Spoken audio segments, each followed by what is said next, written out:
ओम शांति। प्यारे रूहानी भाई बहनों, आज 17 मई 2026 के हम बाबा के अनमोल मधुर महावाक्य सुनेंगे। ओम शांति। आज का ये दिन बहुत ही विशेष है। क्या आपने कभी गहराई से सोचा है कि जो लोग हमारे सबसे करीब होते हैं वही हमारे क्रोध को सबसे ज्यादा क्यों जगाते हैं? जी, ये तो अक्सर देखने में आता है। बिल्कुल। तो आज के इस सत्संग में हम इसी क्रोध के भूत का सूक्ष्म ऑपरेशन करने वाले हैं और साथ ही देखेंगे एक ऐसे विचित्र जन्मदिन को जहां पिता और बच्चों का जन्म एक ही सेकंड में होता है। क्या बात है, ये विषय वाकई बहुत गहरा है, बहुत ही रूहानी। तो आइए इस चर्चा में गहराई तक उतरने से पहले कुछ पलों के लिए दुनिया की इस भागदौड़ और शोर को अपने मन से पूरी तरह समेट लें। एकदम शांत। जी, अपने मस्तक के बीच चमकती हुई एक स्थिर, शांत और दिव्य ज्योति पर ध्यान एकाग्र करें। स्वयं को उस आत्म अभिमानी स्थिति में स्थित करें जहां बाहरी दुनिया की किसी भी टकराव का प्रभाव नहीं पहुंचता। बिल्कुल, सिर्फ मैं एक शांत स्वरूप आत्मा हूं और मेरे ऊपर बरस रहा है मेरे प्यारे निराकार शिव बाबा का वो निस्वार्थ प्यार जो हमारे रोम रोम को पावन कर देता है। कितनी मीठी और हल्की स्थिति है ये। जी हाँ, तो इसी गहरी शांति और एकाग्रता के साथ आज के महावाक्यों के मुख्य सार को अपने अंदर उतारते हैं। जी। बाबा कहते हैं, शिव के जन्मदिन पर क्रोध रूपी अकह का फूल बाप दादा को अर्पण कर दर्पण बनो। पवित्र प्रवृत्ति के प्रत्यक्ष प्रमाण द्वारा प्रत्यक्षता को समीप लाओ। इन शब्दों को सुनकर ना मन सीधा एक सवाल पर जाता है कि बाबा ने हमें दर्पण बनने को क्यों कहा? ये बहुत ही सुंदर सवाल है। दर्पण ही क्यों? क्योंकि आप देखिए ना, दर्पण की सबसे बड़ी विशेषता ये होती है कि वो अपने पास कुछ भी रोक कर नहीं रखता, कोई दाग नहीं छिपाता। बिल्कुल सही कहा, जो सामने है बस वही दिखाता है। जी, और अगर दर्पण पर क्रोध की या ईर्ष्या की थोड़ी सी भी धूल जमी हो तो उसमें भगवान का वो शांत और प्यार भरा स्वरूप कैसे दिखाई देगा? ये तो संभव ही नहीं है। इसीलिए बाबा ने इस स्वच्छता की शर्त रखी है, क्रोध रूपी अक के फूल का अर्पण। और अक का फूल मतलब हम जानते हैं कि वो बहुत कड़वा होता है। हाँ जी, और क्रोध का स्वाद भी अंदर ही अंदर आत्मा को कड़वा ही करता है ना? बिल्कुल। इस अर्पण के साथ साथ आज के दिन को बाबा ने एक बहुत ही रहस्यमय नाम दिया है, विचित्र जयंती। विचित्र जयंती? जी। दुनिया के इतिहास में या अगर हम साधारण परिवारों में भी देखें तो पिता का जन्म हमेशा पहले होता है और बच्चे का बाद में। लेकिन ये इकलौती ऐसी जयंती है जो पिता और बच्चों की एक साथ मनाई जाती है। यही बात मुझे हमेशा हैरान करती है ना? जी, जब भगवान शिव इस धरा पर अवतरित होते हैं, उसी समय हम आत्माओं का इस अज्ञान की नींद से जागना और हमारा ब्राह्मण जन्म लेना होता है। बिल्कुल, एक ही सेकंड में परमपिता का आना और हमारा नया जन्म होना। जी हाँ, ये सच में सारे कल्प की सबसे विचित्र और अलौकिक घटना है। तो आज के दिन हमारा सबसे मुख्य पुरुषार्थ यही है कि हम इसी आत्मिक स्मृति में रहें। जी। जब हम ये याद रखते हैं कि मेरा जन्म स्वयं भगवान के साथ हुआ है तो हमारी साधारणता स्वतः ही खत्म हो जाती है। क्या बात है! ये स्मृति हमें किसी भी परिस्थिति में अकेला या कमजोर महसूस नहीं होने देती। बिल्कुल नहीं। तो इस विचित्र जयंती की गहराई को बाबा ने बहुत ही प्यार से स्पष्ट किया है। बाबा कहते हैं, क्योंकि ये जयंती विचित्र जयंती है। क्यों विचित्र है? बाप और बच्चों की साथ साथ है। सारे कल्प में ऐसी जयंती होती ही नहीं है। सारे कल्प में ऐसी जयंती होती ही नहीं है। जी। जरा सोचिए, इन शब्दों में कितना रूहानी अधिकार है। बाबा में ये महसूस कराना चाहते हैं कि हम कितनी चुनी हुई और विशेष आत्माएं हैं। बिल्कुल, हम कोई साधारण आत्माएं नहीं है।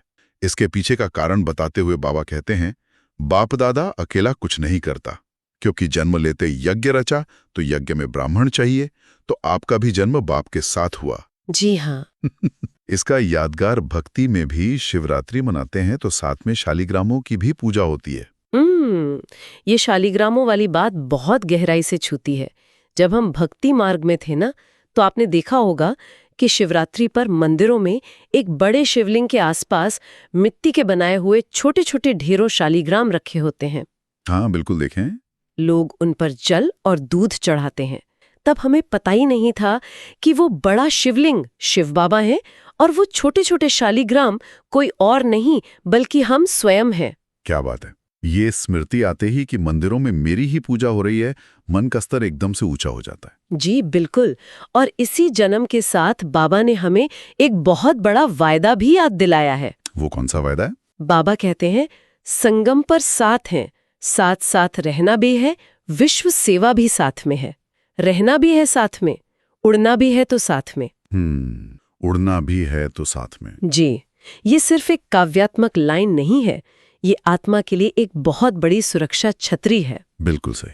जब हम कोई ईश्वरीय सेवा करते हैं या जब जीवन में कोई भारी परिस्थिति आती है, तो हम अक्सर घबरा जाते हैं कि मैं इसे कैसे पार करूंगी। जी हाँ, वो घबराहट बहुत स्वाभाविक लगती है। पर जब ये याद आता है कि सर्वशक्तिमान मेरे साथ कंबाइंड है, तो वो घबराहट खत्म हो जाती है। एकदम खत्म। अगर मैं बाबा के साथ हूँ तो कोई भी समस्या मेरे लिए नहीं बल्कि सीधे बाबा के लिए है। जी, बाबा और बच्चों की एक कंबाइंड स्थिति ही दुनिया में प्रत्यक्षता का सबसे बड़ा आधार है। तो आज हर भाई बहन को स्वयं से ये पूछना चाहिए, क्या मैं हर कर्म करते हुए उस साथ का अनुभव कर रहा हूँ? क्या मेरी आंतरिक उड़ान में बाबा मेरे पंखों की ताकत बने हुए हैं? बहुत सुंदर स्वचिंतन है ये। जी, और इस साथ को निभाने के लिए बाबा हमें एक बहुत ही शक्तिशाली व्रत की याद दिलाते हैं। बाबा कहते हैं, आपने बाप से खुशी खुशी व्रत लिया है कि बाबा हम इस पूरे जन्म के लिए, ब्राह्मण जन्म के लिए व्रत धारण करेंगे। कौन सा? पवित्रता का। पवित्रता का। जी, बाबा आगे कहते हैं, एक जन्म का व्रत लिया है, लेकिन एक जन्म पवित्रता का व्रत 21 जन्म चलेगा। क्या बात है!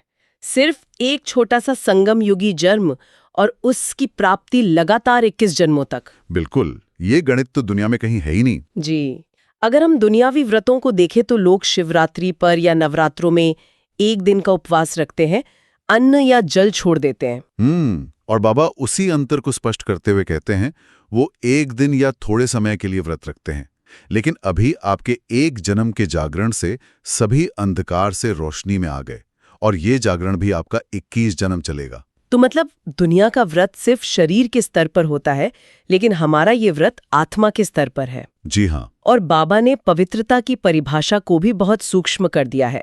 बाबा कहते हैं, पवित्रता सिर्फ ब्रह्मचर्य नहीं, लेकिन मन, वाणी, कर्म, संबंध, संपर्क में भी पवित्रता। मन, वाणी, कर्म और संबंध संपर्क में पवित्रता, यहीं पर पुरुषार्थ की असली चुनौती आती है। जी बिल्कुल। ब्रह्मचर्य का पालन करना फिर भी स्थूल है, उसे मापा जा सकता है, लेकिन मन के संकल्पों में पवित्रता, वाणी में दूसरों के प्रति पवित्रता, क्या ये इतना सहज है? में उनके प्रति नकारात्मक संकल्प आ ही जाते हैं।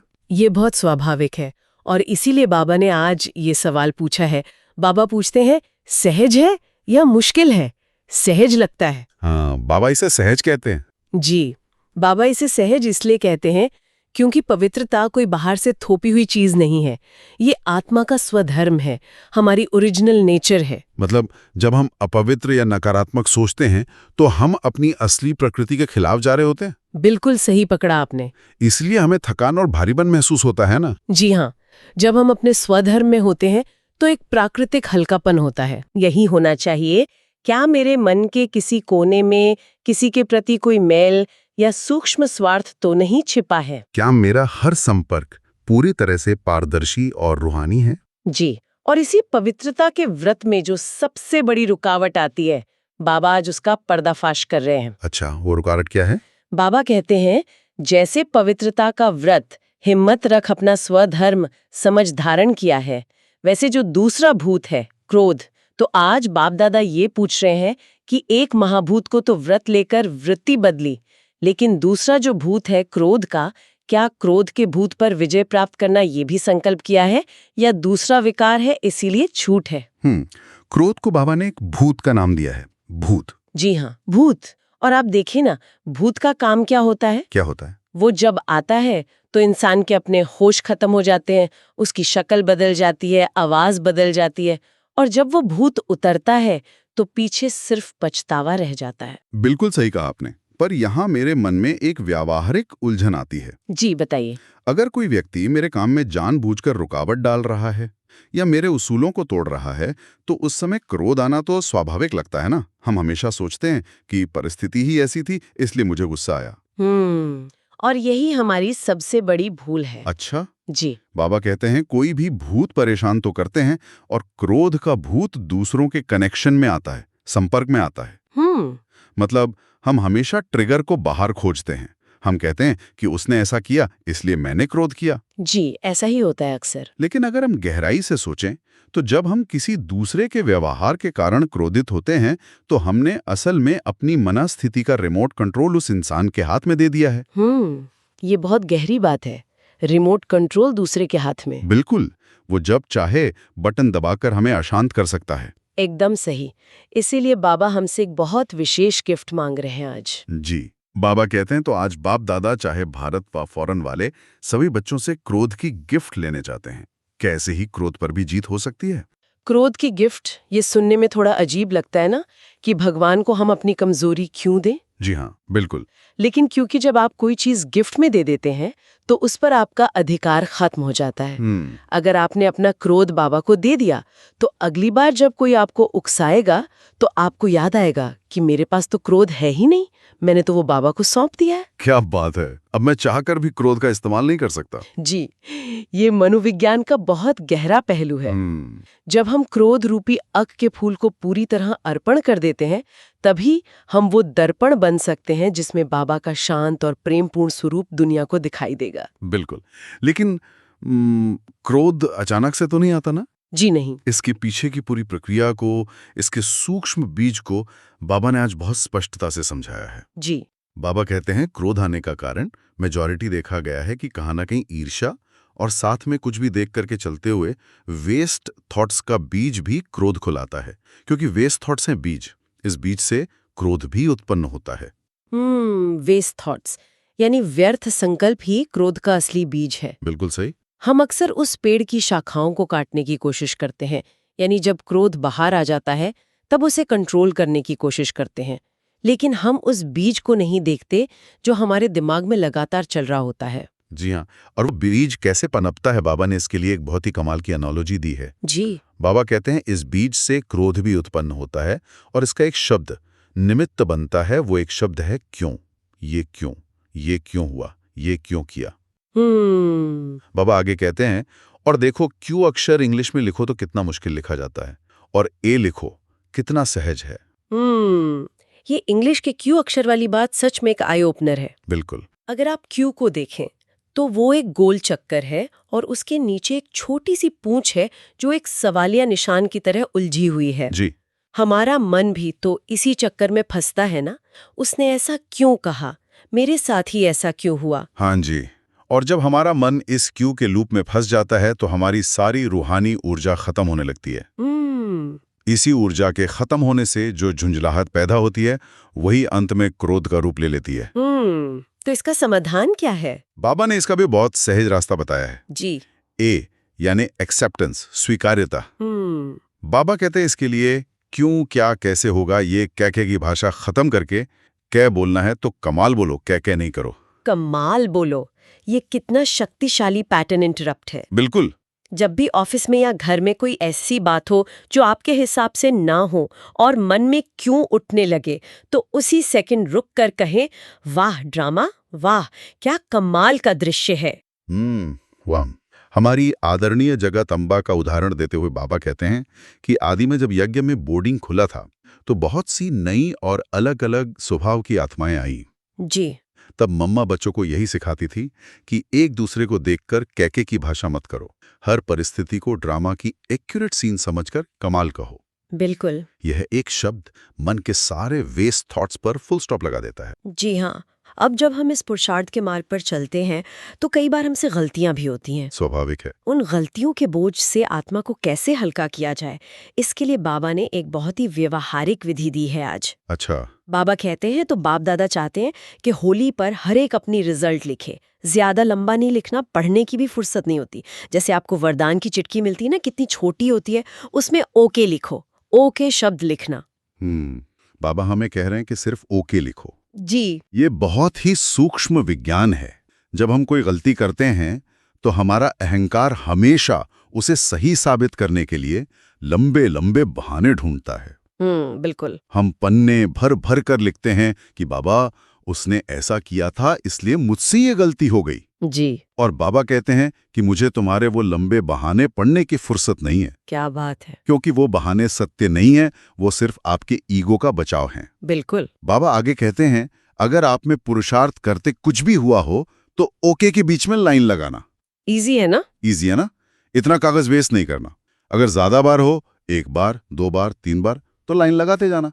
सिर्फ ओके लिखना, और अगर गलती हुई है तो उस पर लाइन मार देना। जी। जब हम बिना किसी बहाने के, बिना किसी सफाई के सीधे सीधे अपनी गलती भगवान के सामने स्वीकार कर लेते हैं, तो वो जो ईगो का गुब्बारा होता है ना, वो एक ही सेकंड में फूट जाता है। बिल्कुल। यही तो आत्मा के हल्के होने का राज है। जी। और इसके साथ बाबा एक बहुत गहरी चेतावनी भी देते हैं। हम्म। बाबा कहते हैं, दी हुई चीज अमानत हो गई। हाथ उठाया अर्थात दिया, तो अभी आपका नहीं हुआ, अमानत है।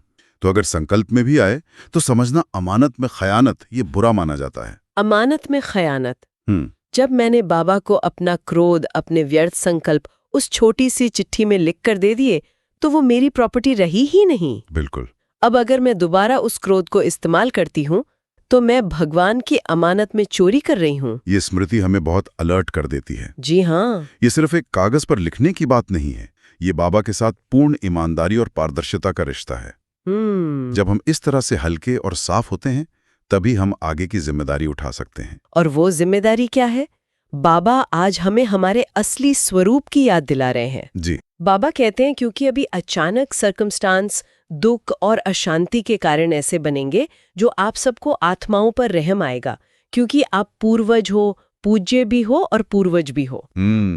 हम इस कल्प वृक्ष की पूर्वज आत्माएं हैं, हम इसकी जड़ें हैं। बिल्कुल। जब पेड़ की डालियों पर तूफान आता है तो डालियां हिलती हैं, लेकिन जड़ें हमेशा अचल रहती हैं। जी हाँ। बाबा आगे कहते हैं, तो पूर्वज कोई भी आत्मा को दुख या डिस्टर्बेंस देख नहीं सकते, तो बाप समझते हैं कि समय आपको परिवर्तन करे। इससे पहले आप पुरुषार्थ के प्राप्ति की प्रारब्ध अभी से अनुभव करो, क्योंकि आपको सिखाने वाला समय नहीं है, समय आपका टीचर नहीं है। ये बहुत गहरी लाइन है। दुनिया के ज्यादातर लोग तब बदलते हैं जब समय उन्हें ठोकर मारता है। बिल्कुल। जब कोई बड़ी बीमारी आती है या कोई भारी नुकसान होता है, तब उन्हें भगवान याद आता है, समय उनका टीचर बनता है। जी, लेकिन हम तो स्वयं नॉलेजफुल परमपिता के बच्चे हैं। अगर हम भी समय के धक्के खाकर मजबूरी में अपनी कमजोरियों को छोड़ेंगे, तो हम दुनिया को क्या रास्ता दिखाएंगे? बिल्कुल सही बात है। जब चारों तरफ हाहाकार होगा, तो डरी हुई आत्माएं शांति की तलाश में हमारे पास ही तो आएंगी ना। जी, और उस समय अगर हमारे अंदर ही क्यों और क्या का तूफान चल रहा होगा, अगर हम ही क्रोध के भूत से लड़ रहे होंगे, तो हम उन्हें क्या सहारा देंगे? कुछ भी नहीं। इसीलिए बाबा ने कहा, बाप का कहना और जगदम्बा का करना, ऐसे तीव्र पुरुषार्थ किया और नंबर लिया। जी। हमें समय का इंतजार नहीं करना है, आज ही अभी से अपनी उस पूर्व स्थिति में टिककर खुद को शक्तिशाली बनाना है, ताकि हम दुनिया के लिए एक लाइट हाउस बन सकें। बिल्कुल। चलिए इसी विशाल जिम्मेदारी को महसूस करते हुए आज के वरदान की गहराई में उतरते हैं। जी। बाबा का वरदान है, सबको रिगार्ड देते हुए अपना रिकॉर्ड ठीक रखने वाले सर्व के स्नेही भाव। बाबा इसका अर्थ स्पष्ट करते हुए कहते हैं, जितना जो सभी को रिगार्ड देता है, उतना ही अपने रिकॉर्ड को ठीक रख सकता है। दूसरों का रिकॉर्ड रखना अपना रिकॉर्ड बनाना है। इसके लिए हर बात में पहले आपका पार्ट पक्का करो। पहले आप, ये सिर्फ तहजीब या दुनियावी शिष्टाचार का शब्द नहीं है बाबा के घर में। जी। ये हमारे अंदर के सूक्ष्म अहंकार को काटने की एक रूहानी कैंची है। बिल्कुल। जब हम ऑफिस में होते हैं या घर के किसी फैसले में होते हैं, तो हर कोई चाहता है कि मेरी बात पहले सुनी जाए, मुझे पहले क्रेडिट मिले। हाँ जी। हम सोचते हैं कि अगर मैंने दूसरे को आगे कर दिया तो लोग मुझे बेवकूफ समझेंगे या मैं पीछे रह जाऊंगा। लेकिन बाबा का जो गणित है, वो दुनिया के गणित से बिल्कुल उल्टा है। जी। बाबा कहते हैं कि जब आप सच्चे दिल से किसी और को रिगार्ड देते हैं, तो वो सम्मान असल में आपके ही आध्यात्मिक खाते में, आपके रूहानी रिकॉर्ड में जमा हो जाता है। क्या बात है। मतलब दूसरों का सम्मान करना अपना मान गंवाना नहीं है, बल्कि अपना मान बढ़ाना है। बिल्कुल। जब हम पहले आपकी वृत्ति रखते हैं, तो हमारे आसपास का माहौल एकदम शांत हो जाता है। कोई टकराव नहीं रहता, कोई मुकाबला नहीं रहता। और जो आत्मा सबको रिगार्ड देती है, वो स्वतः ही सर्व की स्नेही बन जाती है। सब उसे दिल से प्यार करने लगते हैं। जी हाँ। और इस श्रेष्ठ स्थिति को बनाए रखने के लिए आज का स्लोगन हमें एक बहुत ही सुंदर इनर स्विच देता है। जी। स्लोगन क्या है आज का? बाबा कहते हैं, बाप दादा की मिली हुई शिक्षाएं समय पर याद आना ही तीव्र पुरुषार्थ है। सारा खेल इस समय पर याद आने का ही है। बिल्कुल। ज्ञान तो हम रोज सुनते हैं, पॉइंट्स भी बहुत याद रहते हैं, लेकिन जब अचानक से कोई ऐसी परिस्थिति आती है जो हमारे अनुकूल नहीं है, तब क्या होता है? तब अक्सर हम साधारण इंसानों की तरह रिएक्ट कर देते हैं और बाद में सोचते हैं कि अरे मुझे तो उस समय शांत रहना था। जी हाँ, इसीलिए बाबा कहते हैं कि तीव्र पुरुषार्थ वही है जहां परिस्थिति के आते ही उसी सेकंड बाबा की शिक्षा याद आ जाए। हमें दिन भर में रुकने का अभ्यास करना होगा। जैसे जब ट्रैफिक कंट्रोल का गीत बजता है तो वो सिर्फ 3 मिनट का ब्रेक नहीं है जी, वो इस इनर स्विच को चेक करने का समय है कि क्या मैं बाबा की श्रीमत की पटरी पर हूं या अपनी मनमत की। बिल्कुल सही कहा। इसी एकाग्रता और समय पर शिक्षाओं को याद रखने के लिए बाबा ने आज एक बहुत ही सूक्ष्म अव्यक्त इशारा दिया है। जी, बाबा कहते हैं, सदा अचल अडोल एकरस स्थिति का अनुभव करो। श्रीमत में जब मनमत, देह अभिमानपने की मत, शूद्रपने की मत मिक्स करते हो तब स्थिति एक रस नहीं रहती। एक ही रस में रहें तो स्थिति एक रस रहेगी। अचल, अडोल और एक रस, ये एक फरिश्ते की स्थिति है। जी, पर हमारी स्थिति एक रस क्यों नहीं रह पाती? इसके पीछे का विज्ञान बाबा ने बताया, मिक्सिंग। मिक्सिंग, इसे हम ऐसे समझ सकते हैं कि बाबा की श्रीमत एकदम शुद्ध उबले हुए दूध की तरह है। जी, और हमारी मनमत, हमारे देह अभिमान के विचार कि मैं इतना समझदार हूं, मेरा तरीका ज्यादा सही है, ये उस नींबू की बूंद की तरह है। जब वो शुद्ध दूध में गिरती है तो दूध तुरंत फट जाता है। क्या बेहतरीन एनालॉजी है। जब हम बाबा की शुद्ध राय में दुनियावी लोगों की बातें या अपनी ईगो मिक्स कर देते हैं तो हमारे मन की शांति उसी समय फट जाती है, छिन्न भिन्न हो जाती है। जी बिल्कुल। इसलिए आज दिन भर हमें बाबा की इस सूक्ष्म उपस्थिति का अनुभव करना है। मन में एकदम सन्नाटा हो, फरिश्ता स्वरूप वो है जहां कोई भारीपन नहीं, कोई मिक्सिंग नहीं, सिर्फ और सिर्फ एक ही रस, रूहानी रस। जी हाँ, इसी एक रस स्थिति में ही हम बाबा के उन सूक्ष्म इशारों को कैच कर सकते हैं जो वो हर पल हमें दे रहे हैं। बिल्कुल। तो आइए इस गहरी शांति और एक रस स्थिति में स्थित होकर आज के दिन के लिए बाबा द्वारा दिए गए 5 विशेष स्वमानों का अभ्यास करते हैं। हर स्वमान को महसूस करें, उसमें टिक जाएं। जी, हमारा पहला स्वमान है, मैं 21 जन्मों के लिए पवित्रता का व्रत धारण करने वाली पवित्र आत्मा हूं। अपने भ्रुकुटी के मध्य में चमकते हुए एक शुद्ध श्वेत प्रकाश को देखें।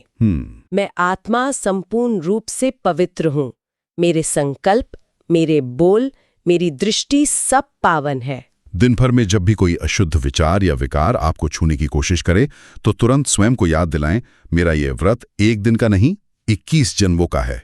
जी, मैं इस क्षणिक कमजोरी के अधीन कभी नहीं हो सकता। ये मेरा स्वधर्म है। बिल्कुल। हमारा दूसरा स्वमान है, मैं बाप दादा के साथ कंबाइंड रहने वाली विजयी आत्मा हूँ। अनुभव करें कि स्वयं परमपिता शिव बाबा हर कदम पर मेरे साथ चल रहे हैं। मैं अकेला नहीं हूँ। मेरे ऊपर उनकी छत्र छाया है। जब आप किसी मुश्किल कार्य को करने जाएं या किसी के सामने घबराहट महसूस हो तो इसी स्मृति में रहें कि जो मेरे साथ है वो सर्वशक्तिमान है। जी हाँ, जहां बाबा है वहां हर परिस्थिति में विजय निश्चित है। बिल्कुल निश्चित है। हमारा तीसरा स्वमान है, मैं क्रोध मुक्त शांत स्वरूप दर्पणात्मा हूँ। अपने आप को एक बेहद स्वच्छ, बिना किसी दाग वाले चमकते हुए दर्पण के रूप में देखें। मेरे अंदर कोई हलचल, कोई झुंझुलाहट नहीं है। मैंने अपना क्रोध बाबा को गिफ्ट कर दिया है। जी, जब सामने वाला व्यक्ति क्रोध में हो या परिस्थितियां आपके विपरीत हों, तब इस स्वमान का शांति का पर्दा ओढ़ लें। मैं अमानत में खयानत करने वाला नहीं, मैं क्यों की बजाय कमाल कहने वाली आत्मा हूँ। बिल्कुल। हमारा चौथा स्वमान है, मैं दुनिया की सर्व आत्माओं को प्रकाश देने वाली पूर्वज और पूज्य आत्मा हूँ।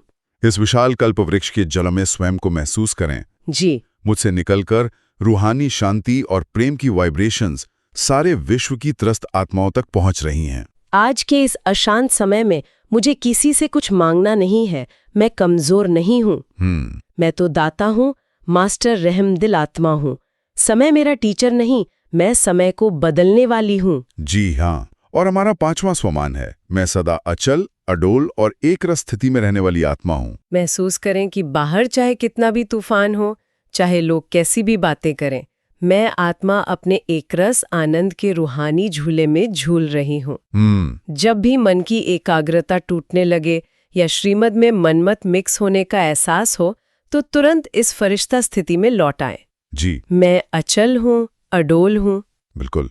प्यारे भाई बहनों, आज के इन महावाक्यों ने सच में हमारी आत्मा के बहुत गहरे स्तर को छुआ है। जी हाँ। आज हमने देखा कि ये विचित्र जयंती सिर्फ एक उत्सव नहीं, बल्कि पिता और बच्चों के उस रूहानी कंबाइंड स्वरूप की याद है जो हर असंभव को संभव बना सकता है। बिल्कुल। हमने ये भी गहराई से समझा कि क्रोध कोई बाहरी परिस्थिति नहीं है, बल्कि हमारे अंदर चलने वाले क्यों और क्या के वेस्ट थॉट्स का नतीजा है। सही कहा। और इसका इलाज है कमाल शब्द का वो पावरफुल स्विच, और बिना किसी बहाने के बाबा को अपनी गलतियों का वो ओके लेटर देना, जो हमारे अहंकार को जड़ से खत्म कर देता है। जी। और जब हम सबको पहले आप कहकर रिगार्ड देते हैं, तो हम अपना ही आध्यात्मिक रिकॉर्ड शानदार बनाते हैं। यही वो पुरुषार्थ है जो हमें समय का मोहताज नहीं बनाता, बल्कि हमें इस विश्व की एक सच्ची पूर्वज और पूज्य आत्मा के रूप में स्थापित करता है। बिल्कुल सही। प्यारे भाई बहनों, हमारी ये रूहानी यात्रा, ये गहरा चिंतन ऐसे ही अनवरत चलता रहे, और बाबा की रोज की ये मीठी श्रीमत, ये गहरा रूहानी खजाना आपको हर सुबह मिलता रहे। इसके लिए आप इस यात्रा से जुड़े रहें, इस चैनल को सब्सक्राइब करें। ये एक निमंत्रण है उस ईश्वरीय पालना का हिस्सा बनने का, जो हमें हर दिन एक नई उड़ान देती है। अच्छा, ओम शांति।